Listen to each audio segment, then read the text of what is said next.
Good day everyone, I'm Kate May A. Oloroso, your reporter for today. Today I will discuss about the median from group data. I will teach you how to compute, solve, and locate the median from group data. I know we've already encountered this. It was tackled on our subject statistics. So, this is just like a recap of what we've learned before. So, to start our discussion, if you have a copy of this book, you can refer to our book, pages 111 to 114. So, let's have a brief definition about what is median. So, the median is the middle number in a sorted descending or ascending list of numbers and can be more descriptive of the data set than the average. So it means you can locate the median in the central number of a data set. So it is a middle number found by ordering all data points. And the class where the middle position is located is called the median class. So now, what is the median from group data? In a form of frequency distribution is applicable when the number of cases is 30 or more. So it means that if there are many cases, we must use this to locate easily the median of the data. So this concept is to determine a value that falls 50% above and the other half below it. So now let's move on to the median from below.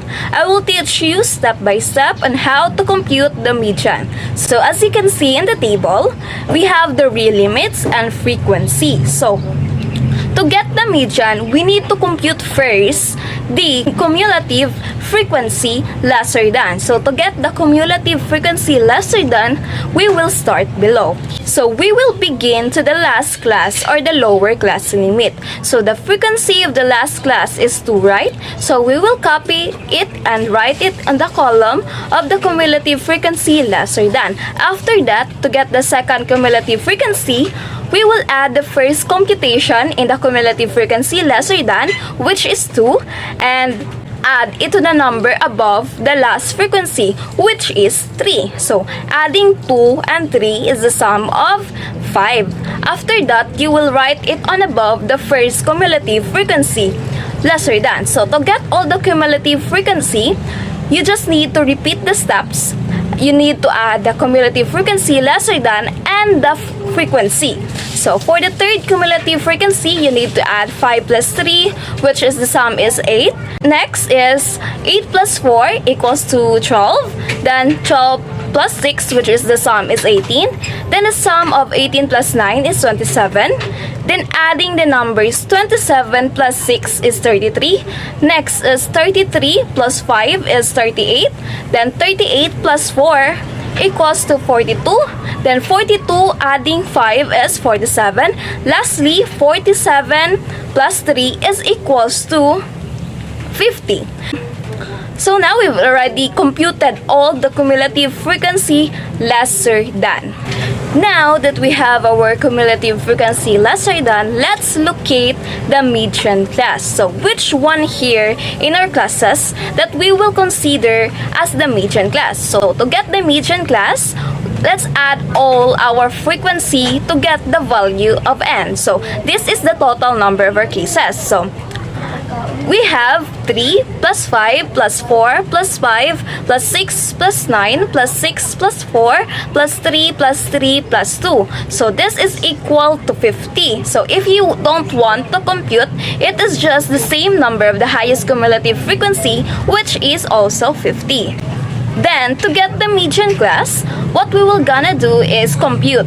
We have n over 2 as our formula, which is 50 is our number of cases over 2, or 50 over 2. So, 50 over 2 is equal to 25. So now, what do you think is the use of this 25? So let's look in the cumulative frequency lesser than column. So we will find where should we enter the value of n over 2, or where should the number 25 belongs. So if we look into the cumulative frequency 27, it fits to the value of n over 2, which is 25. So you have to remember this. To get the median class, you must look to the cumulative frequency that doesn't exceed to the value of n over 2. So 25 doesn't exceed in 27. That's why 70.5 to 75.5 is our median class, and our frequency of the median class is 9. So this is our median class. After locating the median class, let's proceed to the components of the formula. So here's our formula. The x with the line above is called median, and our L is the lower real limit, then the C is the class interval, and over 2 is the half of our number of cases, or half of cases.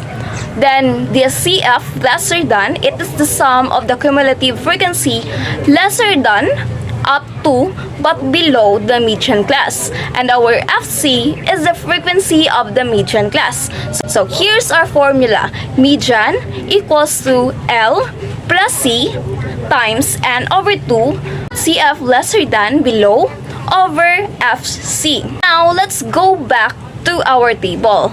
To get first our lower real limit, we need to look back on our median class. So we need to look for the lesser number or the lower boundary in our median class, which is 70.5. So actually, that's how easy to locate the lower real limit.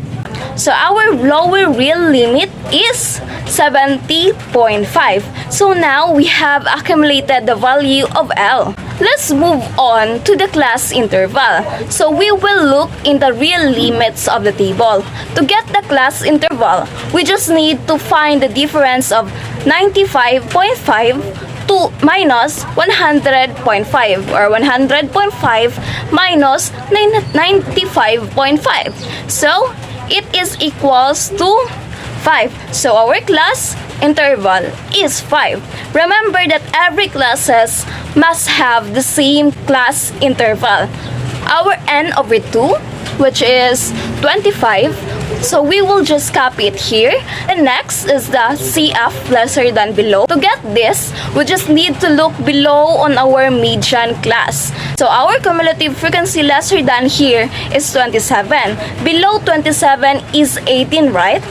So our cumulative frequency lesser than is 18. For our FC, or the frequency of the median class, we just need to get the median class and see which is 9, and that's it. So now that we've already substitute all the values of each component, let's move on in computing the median. So 70.5 plus 5 times 25 minus 18 over 9. So first rule, we need to compute numbers inside the bracket. So 25 minus 18 is 7. So 7 over 9. 70.5 plus 5 times 7 over 9. After that, we need to multiply the class interval and the difference of n over 2 and CF lesser than below. 5 times 7 is equals to 35, and then copy over 9. So our remaining numbers, 70.5 plus 35 over 9. Next step is divide. Let's divide the 35 and 9. So the quotient is 3.89. So 70.5 plus 3.89. So our last step, to get the median, we need to add 70.5 plus 3.89. So our median is 74.39. So 74.39 is our median. So it's for our median from below. So now let's move on to the median from above. Actually, median from above has the same value with median from below. They only differ in cumulative frequency, since median from above uses cumulative frequency greater than, and also median from above uses upper real limit, while the median from below uses cumulative frequency lesser than, and it uses lower real limit. So now let's look in the table. As you can see, we have the same values from median from below, and we have the same data. To get first the median class, of course, we need to compute the cumulative frequency greater than. So as you remember, in our median from below, we begin computing below in our last class, right?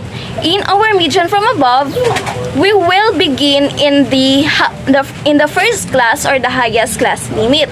Same steps are used in computing cumulative frequency. First, we need to copy 3, then 5. The sum of this is 8. Then we need to add 8 plus 4, so the total is 12. So 12 plus 5 is equals to 17. Adding 17 and 6 is equals to 23. The sum of 23 and 9 is 32. Then 32 plus 6 is 38. 38 plus 4 is equals to 42. Then the sum of 42 plus 3 is 45. Next, 45 plus 3 is the sum is 48, and last class is 48 plus 2, which is equal to 50. So we've already finished computing our cumulative frequency greater than. And the next step is locating our median class. To locate our median class, we need to add all our frequency to get the number of cases. So our total number of cases is 50, right? So we just need to divide it into 2. N over 2 is 50 over 2. So our N over 2 is 25. Also the same from the median from below, since we have the same frequency. Now let's look back in our cumulative frequency greater than column. We need to find a number that is suitable for our N over 2 to get the median class. As you can see here, 23 is lower to 25. So our N over 2 exceeded to the cumulative frequency greater than. So we won't choose that class. However, in this cumulative frequency greater than 32, it is just a right amount for our N over 2, which is 25. So our median class is 71.5 to 75.5. So after locating the median class, we need to proceed in computing the median. As I said, there are only little changes in the components in our median from above. The L in the median from below, we've changed it into U, which is upper real limit, and also our cumulative frequency is greater than. Sum of the cumulative frequency greater than up to but above the median class. So the formula would be X equals to U minus C times N over 2 minus CF greater than above over FC. So let's get now the values of the components. In U, or upper real limit, we just need to get the highest boundary in our median class, which is 75.5. So our U, or upper real limit, is 75.5. Meanwhile, in computing our class interval, we need to find the difference of 71.5 to minus 75.5, or 75.5 minus 71.5, which is equals to 5. So our class interval is 5. And of course, our N over 2 is 25. And to get our cumulative frequency greater than above, we just need to look above our median class. So our CF greater than above is 23. And for our FC, or frequency of the median class, is 9. So we've already get the values of each components. So now we just need to compute the median. To compute our median, first we need to subtract 25 minus 23. So that will be 2. So 2 over 9. So that will be 75.5 minus 5 times 2 over 9. 75.5 minus, let's multiply the class interval 5 and 2. So the quotient will be 10. And you need to copy over 9. So 10 over 9. So 75.5 minus 10 over 9. First, we need to divide 10 and 9, so that will be 1.11. Lastly, we need to subtract 75.5 minus 1.11, so our median from above is 74.39. So our median value from above is 74.39, which is equals to median from below 74.39. So now let's have our own data. So as you can see in the screen, these are the scores of 35 math education students in a 90 items in calculus. So these are the datas. To make our table, we must find first the highest score and the lowest score to get the range. So as you can see in the data, the highest score is 78 and the lowest score is 28. So to get the range, we must subtract the highest score to the lowest score. So 78 minus 28 is 50. So our range is 50. Second, we must find the class interval. We just need to divide it by 10 and 20. So 50 divided by 10 is 5. Meanwhile, 50 divided by 20 is 2.5. So what we will gonna do is choose our class interval. So in choosing our class interval, we must choose odd number, right? Because odd number is preferred. So to set up our classes, we need to divide or get the half of our classes. So C over 2 is our formula. So 5 is our class interval. Let's substitute 5 to our C. So 5 over 2, which is equals to 2.5. So half of our class interval is 2.5. So now, we will get the highest score of the students, which is 78. And the half of our class interval is 2.5. We will add the 2. So 78 plus 2.5 equals to 80.5. And also, we will get the difference of 78 minus 2.5, which is equals to 75.5. So the highest class limit is 75.5 to 80.5 or 80.5 to 75.5. So to get all the real limit, we will just subtract 5 as their class interval, and we just need to repeat the process until you've got the lowest score or the lowest class limit. So I'm sure you already know this because it's already discussed by our previous reporter. So now that we have our real limit, we need to get our frequency. So of course, to get our frequency, we need to make a tally.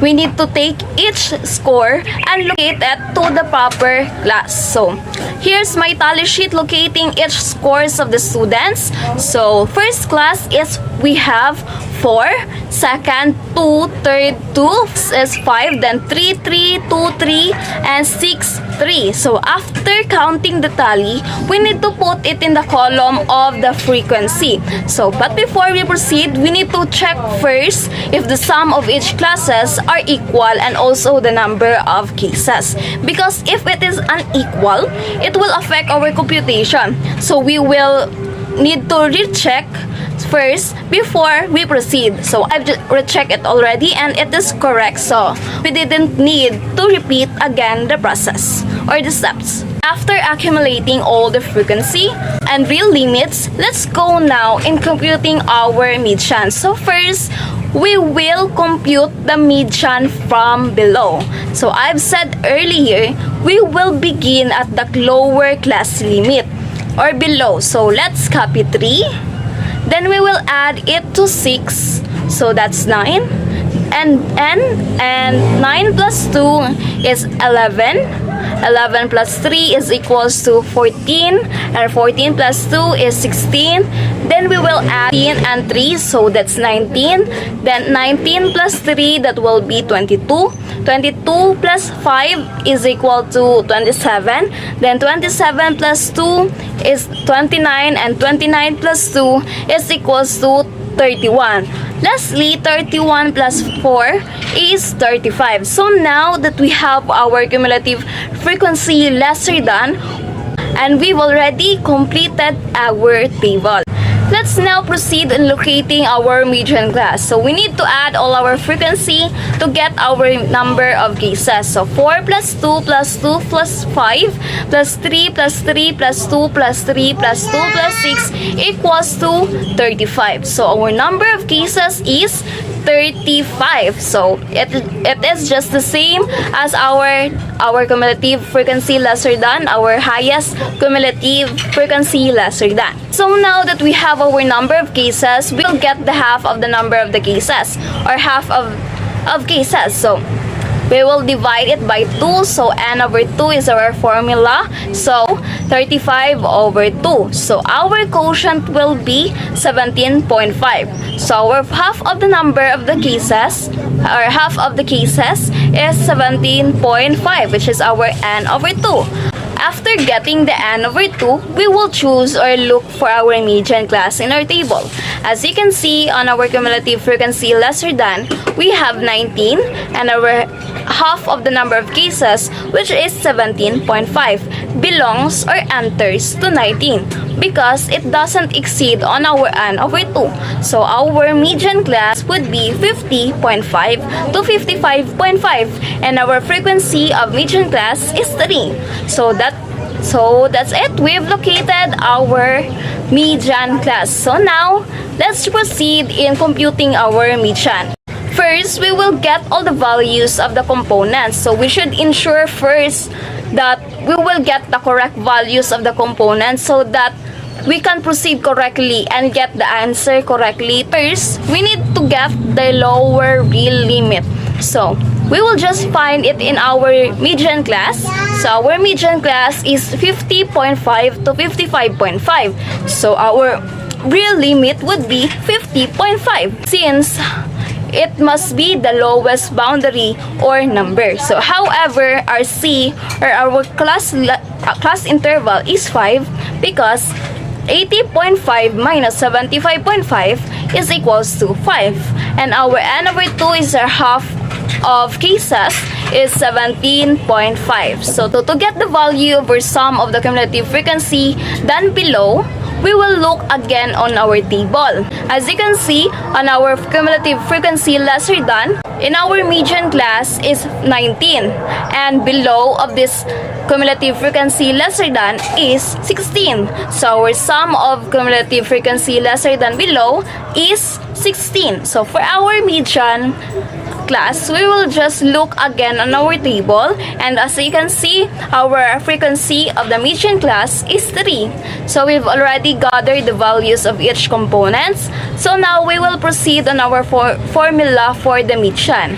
So L plus C multiplied to n over 2 minus cumulative frequency lesser than below over FC. So we will just substitute the values of each components. L, or lower real limit, is 50.5 plus our class interval, which is 5, and our n over 2 is 17.5 minus CF lesser than below, our median class, which is 16, over 3 as our FC, or frequency of the median class. So 50.5 minus 5, so we will subtract 17.5 and 16, so the difference is 1.5 over 3. So next, 50.5 minus, we will multiply 5 and 1.5, so the product will be 7.5 over 3. So next step is 50.5 plus we will divide the 7.5, so and 3, so the quotient will be 2.5. So our remaining numbers is 50.5 minus 2.5, so our median will be 53. So our median from below is 53. We will proceed on computing the median from above with the same data. So we just need to compute again for our cumulative frequency greater than. As I've said earlier, we will begin the highest class limit, or our first class, in computing the cumulative frequency greater than. We will copy 4, then add 2, so that will be 6. Then 6 plus 2 is equals to 8.